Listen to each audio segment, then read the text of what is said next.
10 मुहर्रम के दिन हर एक इमाम हुसैन के कदमों पे कुर्बान हो रहा था और ये मंजर देखने के लिए तमाम आलमीन के फरिश्ते करबला के मैदान तक आ पहुँचे। कभी इमाम हुसैन से जमीन मुखातिब होके कहती है कि ऐ हमारे आका, हमें हुक्म दें, हम अभी फट जाएं और इस पूरे लश्कर को फिन्नार कर दें। तो कभी आसमान चीख के कहता है ऐ मेरे हुसैन, हमें हुक्म दें। तो कभी जाफर जिन मुख्तलिफ जिन्नात के साथ दस्ते अदब को जोड़ के कहता है ऐ मेरे मौला, मुझे हुक्म दें कि इस फौज यजीद को फिन्नार कर दूं। इमाम हुसैन तमाम अंबिया, औलिया, फरिश्तों और जिन्नात से कहते हैं ये सब्र का इम्तिहान है।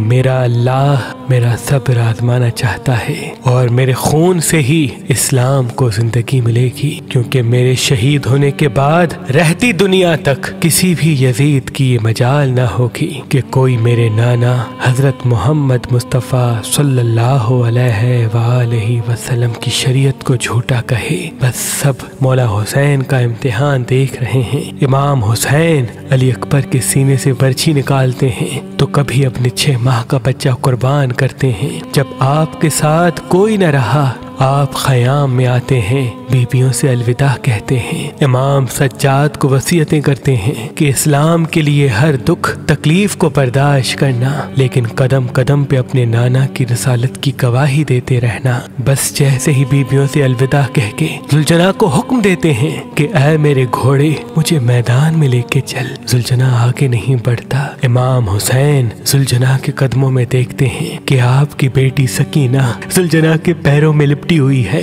आप उतरते हैं, अपनी बेटी से फरमाते हैं ऐ मेरी बेटी सकीना, अपने बाबा से अलविदा कहो। बीबी सकीना फरमाती है बाबा, सुबह से लेके अब तक जो मैदान में गया वो वापस नहीं आया। इमाम हुसैन फरमाते हैं ऐ मेरी बच्ची, हमारे खून से तुम्हारे नाना का दीन बचेगा, सब्र करो। आप यतीमी का पुरसा देते हैं और मैदान में आके बावाज़े बुलंद फरमाते हैं ऐ लोगो, मैं रसूल अल्लाह का नवासा हुसैन हूँ, फातिमा का बेटा, अली का लाल। मैं वो हूँ जिसके लिए अल्लाह के रसूल बार बार फरमाते थे कि हुसैन मिन्नी व अना मिनल हुसैन। मेरा खून रसूल अल्लाह का खून है, मेरा गोश्त रसूल अल्लाह का गोश्त है। क्यों मुझे कत्ल करना चाहते हो? क्या मैंने शरीयत में कोई तरामीम की है? किसी इंसान का हक गस्ब किया है? क्यों मेरे बच्चों को मारा है? क्यों 3 दिन से हमें प्यासा रखा है? फौज यजीद एक आवाज में कहती है कि हम सब तुझे तेरे बाबा अली के बुग़्ज़ में कत्ल करना चाहते हैं।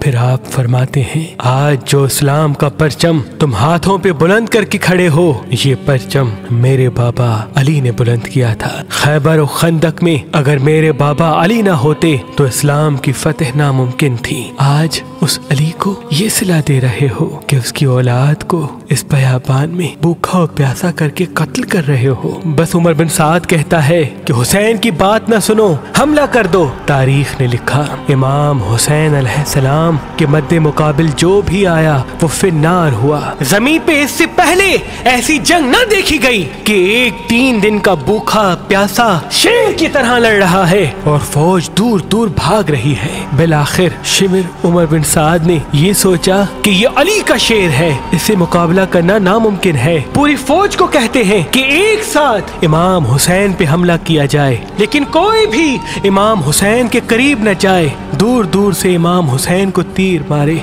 और आधी फौज जाके खयाम को आग लगा दे। बस हजारों की फौज ने इमाम हुसैन को चारों तरफ से घेरा और दूर दूर भागते हुए इमाम हुसैन को तीर मारती रही, नेज़े मारती रही और कुछ इमाम हुसैन के क़याम को जलाते हैं। इमाम हुसैन कभी खैमों की तरफ जाते हैं, कभी सिपाहियों की तरफ आते हैं। बस इतने में आवाज़ गैब आती है ऐ हुसैन, तेरा अल्लाह तुझसे राजी हुआ।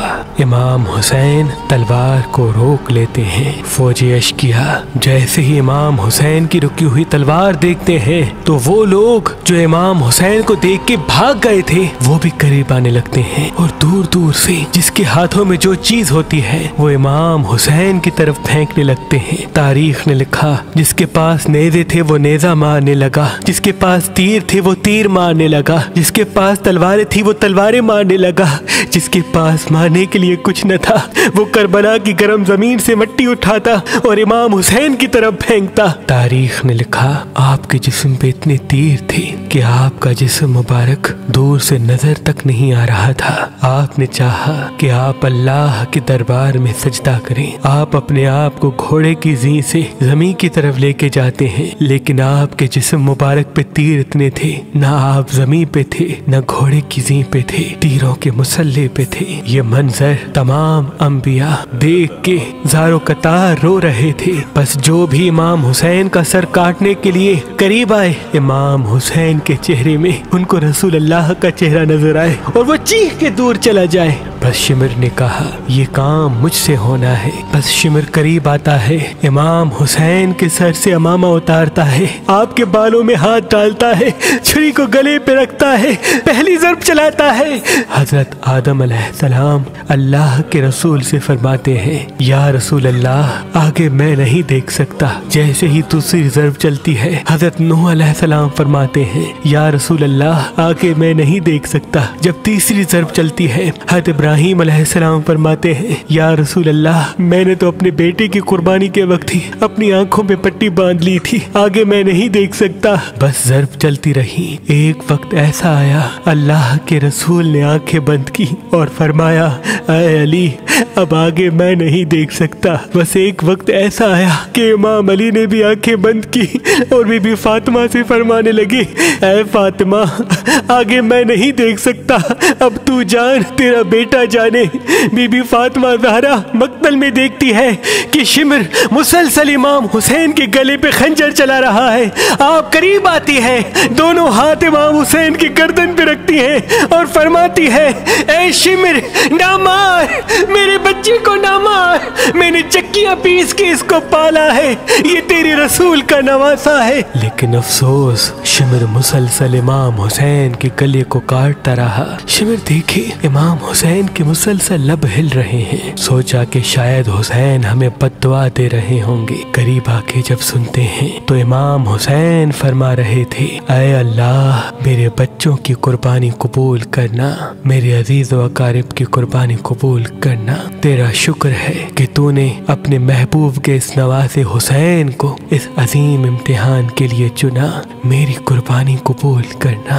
तू अजीम है, तू आला है। अगर मेरी 70 जाने भी होती तो वो भी मैं तेरे नाम पे, तेरे इस्लाम पे कुर्बान करता। सलाम हो आले मोहम्मद पर, सलाम हो रसूल अल्लाह के खानदान पर, जिन्होंने हर तकलीफ को बर्दाश्त करके कयामत तक इस्लाम को जिंदा कर दिया, कयामत तक इस्लाम को जिंदा कर दिया।